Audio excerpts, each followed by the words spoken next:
A woman who acted in a Broadway play opposite Dustin Hoffman spoke out on Friday to say he groped her on stage nightly and refused to stop even when she tearfully pleaded with him to leave her alone.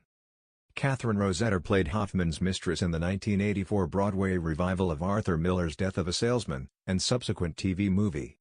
The 66-year-old actress says being serially assaulted by her hero was horrific and demoralizing and something she still deals with today.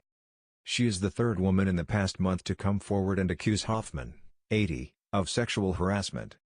Rossetter told her story in her own words in an essay for The Hollywood Reporter, published on Friday.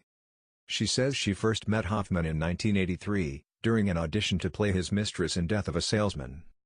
She recalls her audition for the role fondly, saying Hoffman immediately fell in love with her laugh and became her champion, even when the director thought she was too young and thin to play the role. The day before her callbacks, she says he got his makeup artist to make her look older for the role. When they did another read-through the next day, she says he even got into an argument with the director in front of her, saying the role had to go to her. Hoffman won the argument, but her happy memories of Hoffman ended soon after that. As soon as they started rehearsals, Rossetter says Hoffman crossed a line and started sexually harassing her relentlessly. She says the first time he got inappropriate was 3 days into rehearsals, when he asked her to stop by his hotel room after the two had lunch together. When we stepped into the room, he jumped on the bed and said, "Give me a back rub." He pulled off his shirt. I didn't know what to do. I said we had to be back at rehearsal in 15 minutes. He said, "Just a quickie." I was a nervous wreck, but sat on the bed and gave a very lame rub. The maid walked in and I almost fainted. He laughed. As we prepared to leave, he looked at me and said, "Now we have our hotel room." Ah, I thought, method acting. I was his mistress and our scenes were set in a hotel room and Biff walks in. He told me to return to rehearsal a few minutes after he did and left me there, she recalled. But the awkward exchange turned out to be the first of many more disturbing incidents. That was the beginning of what was to become a horrific, demoralizing and abusive experience at the hands, literally, of one of my acting idols, she said. Rossetter says Hoffman went so far as to start groping her off stage, between their scenes. She says Hoffman and the director loved her laugh so much that they made her do it live on stage every night, from the wings, during a memory scene. Hoffman was backstage with Rossetter during these scenes, and she says one night he started groping her. One night in Chicago, I felt his hand up under my slip on the inside of my thighs. I was completely surprised and tried to bat him away while watching the stage for my cues. After the show he was busy with the producer and director so I had no access to him to address it. It then happened almost every show. 6 to 8 shows a week. I couldn't speak to him in the moment because I was on a live mic. He kept it up and got more and more aggressive. One night he actually started to stick his fingers inside me. Night after night I went home and cried, she said. Rossetter recalls a particularly rough night, when Hoffman went so far as to pull her costume, a slip, over her head to expose her breasts. She says this happened in front of a group of male crew members and she later learned Hoffman had promised them a surprise if they gathered hear her backstage. The shock of the violation had caused her to miss her cue to laugh and she was chewed out by her fellow actors afterward. She says she tried to tell one of the actors what happened, but he said it was her fault and walked away. After this incident, Rossetter says she confronted Hoffman, pushing him up against a wall and screaming "F you. How would you like it if someone did that to you before you walked out on stage every night, Mr. Method Actor? Leave me alone." She says that worked, but only for 3 days. And then it was back to groping as usual, she said. On another occasion, Rossetter says she was summoned to Hoffman's room in the middle of the play by his dresser. She thought he wanted to give her notes on a scene, but instead he asked her to give him a massage. He wanted me to rub his feet. Get on my knees and rub his feet. I froze. I gave a little foot rub and ran out, she said. She says this happened on multiple occasions, and each time Hoffman's dresser would wait outside the room standing guard. Whenever possible, I hid and tried not to be found. But the boss was relentless. Dustin would whisper, "Higher, higher," trying to get me to move up his pants legs toward his genitals. I didn't do it. I would stop at his calves, Rossetter said. Rossetter said she felt trapped in these situations since they were just feet from the stage. If she yelled out, the audience would hear.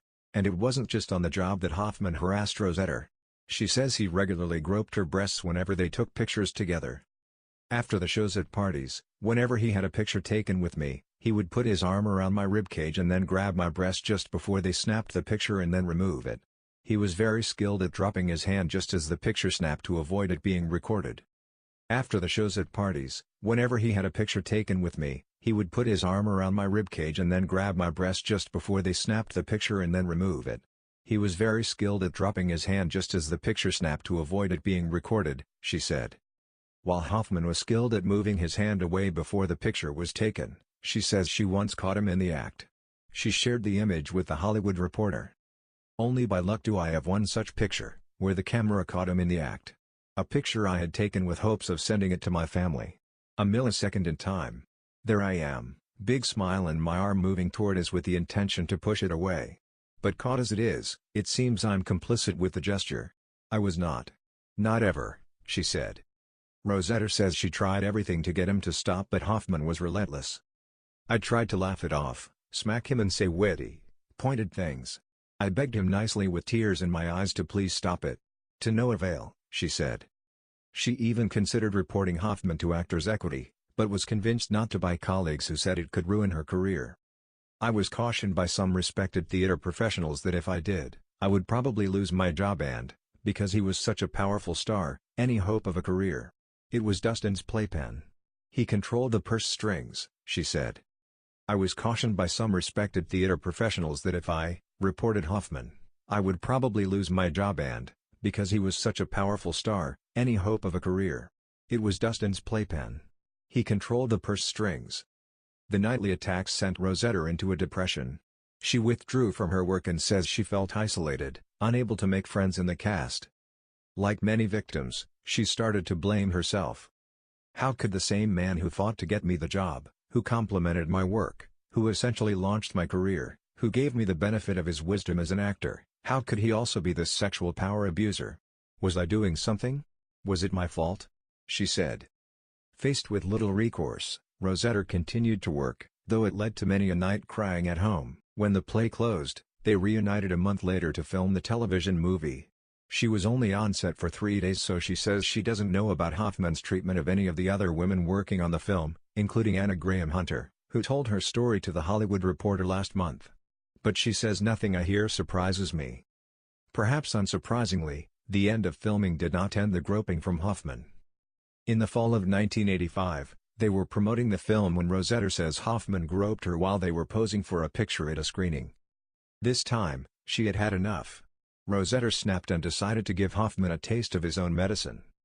"Without thinking, a knee-jerk response built up over 2 years, I grabbed his crotch," she said. But she immediately felt bad for what she had done.